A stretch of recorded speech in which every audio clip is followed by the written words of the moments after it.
సినిమాలు చూసి చరిత్ర, వెబ్ సిరీస్లు చూసి విషయాలు తెలుసుకుంటున్న జనరేషన్ ఇది. అందుకే వెబ్ సిరీసుల్లో, సినిమాల్లో ఇష్టారాజ్యంగా చరిత్రను తమకు అనుకూలంగా మలుచుకునే ప్రయత్నాలు యథేచ్ఛగా నడుస్తున్నాయి. ఆ క్రమంలోనే తాజాగా మయసభ పేరుతో తెలుగులో తొలి పొలిటికల్ వెబ్ సిరీస్ వచ్చింది.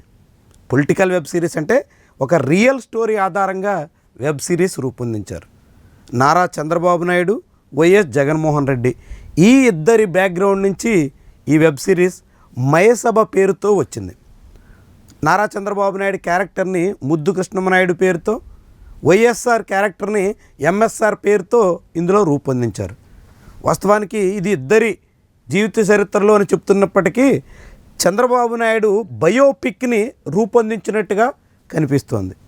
చంద్రబాబు బయోపిక్లో సపోర్టింగ్ యాక్టర్గా ఎంఎస్ఆర్ పేరుతో వైఎస్ఆర్ని ఆ కథలోకి తీసుకొచ్చినట్టు స్పష్టమవుతోంది.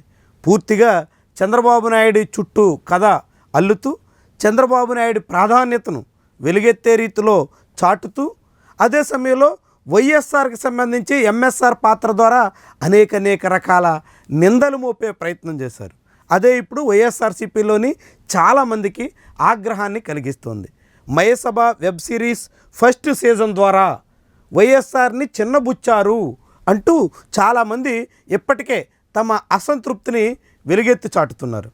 తాజాగా రిలీజ్ అయినటువంటి ఈ వెబ్ సిరీస్లో ఫస్ట్ సీజన్ సంబంధించినటువంటి సిరీస్ యావత్తు చంద్రబాబుని బాగా కొనియాడేలా, ఆయన కెరీర్ చాలా ఉన్నతంగా సాగుతుందనేటువంటి రీతిలో చిత్రీకరించేలా ఉంది అన్నది చాలామంది అభిప్రాయం.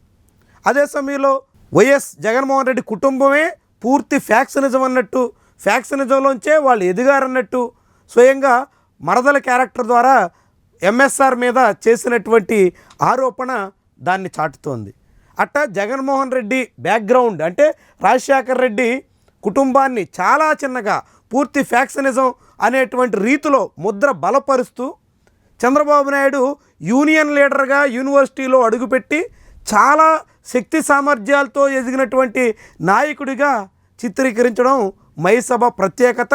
అదే ఇప్పుడు వైఎస్ జగన్మోహన్ రెడ్డి అభిమానులకి, వైఎస్ఆర్ అనుచరులకి ఏ మాత్రం సంతృప్తినిస్తూ లేదని చెప్పడానికి ముఖ్యమైనటువంటి కారణం.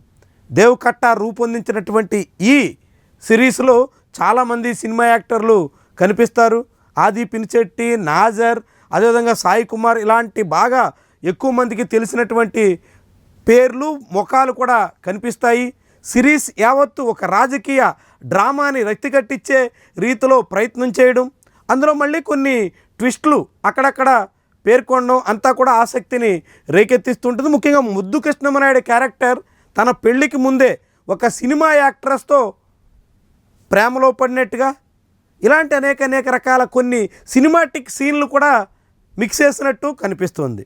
దీంతో పాటుగా ఇదే సిరీస్ సంబంధించి కాపుల్ని చాలా కించపరిచేలా కామెంట్లు చేయడం, కాపు కులస్తులందరినీ చాలా చిన్నచూపు చూసేలా అందులో కొన్ని డైలాగ్స్ పేర్కొనడం, వీటితో పాటు ఒక ఎస్సీ ఎమ్మెల్యే అసెంబ్లీలోనే మద్యం సేవిస్తున్నాడు అనేటువంటి రీతిలో చిత్రీకరించడం, ఇవన్నీ కూడా ఇతర కులస్తుల్ని కించపరిచే ప్రయత్నం జరిగిందా అనే మాట కూడా వినిపిస్తోంది. మొత్తంగా మయసభ అనేది ఒక పొలిటికల్ డ్రామాగా క్రియేట్ చేసినప్పటికీ చంద్రబాబు, వైఎస్ఆర్ క్యారెక్టర్ని అద్దం పట్టేలా ఇందులో పాత్రధారులు ఉన్నప్పటికీ ఇదంతా పూర్తిగా ఒకవైపు మాత్రమే, కొందరికి ప్రయోజనం కలిగించే రీతిలో మాత్రమే ఉంది అనే మాట బలపడుతోంది. ముఖ్యంగా వైఎస్ఆర్సీపీ నేతలకి, కాంగ్రెస్ పార్టీ అభిమానులకి ఇది ఏమాత్రం రుచించే అవకాశం అయితే కనిపించట్లేదు.